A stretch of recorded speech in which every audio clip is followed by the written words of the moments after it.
Në këto 2 vitet e fundit, Kosova ka hyrë në një cikël të shpesh zgjedhjesh që, përtej debatit politik, kanë prodhuar edhe një kosto të konsiderueshme financiare për shtetin. Vetëm organizimi i proceseve zgjedhore nga printimi i fletëve të votimit, angazhimi i stafit, logjistika dhe siguria kap shifra prej disa milion eurosh për çdo pas zgjedhje. Kur këto procese përsëriten brenda një periudhe të shkurtër, bara mbi bushetin publik bëhet edhe më e rëndë. Nëse bëjmë një përllogaritje të përgjithshme, dëmi ekonomik për këto 2 vite mund të arrijë në rreth 20 deri në 30 milion euro.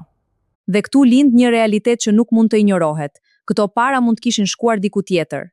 Imagjinoni për një moment rreth 8 deri në 10 milion euro mund të ishin investuar për fermerët, subvencione pajisje moderne, mbështetje për prodhimin vendor. Rreth 7 deri në 10 milion euro mund të përdoreshin për shëndetësinë.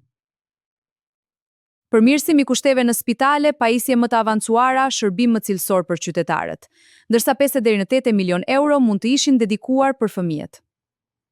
Shkolla më të mira, kushte më dinjitoze në arsim, mbështetje për të ardhmen e vendit. Kjo nuk është thjesht një çështje politike, është një çështje prioritetesh. Sepse çdo euro që shkon në procese të përsëritura zgjedhore është një mundësi e humbur për zhvillim. Pyetja që mbetet është e fortë dhe e drejtë. A mund ta përballojë Kosova këtë luks, apo është koha që stabiliteti të vendoset mbi interesat afatshkurtra politike? Në fund të ditës, këtë faturë nuk e paguan politika, e paguan qytetari. Dhe ndoshta është momenti që kjo të mos shihet më si normale.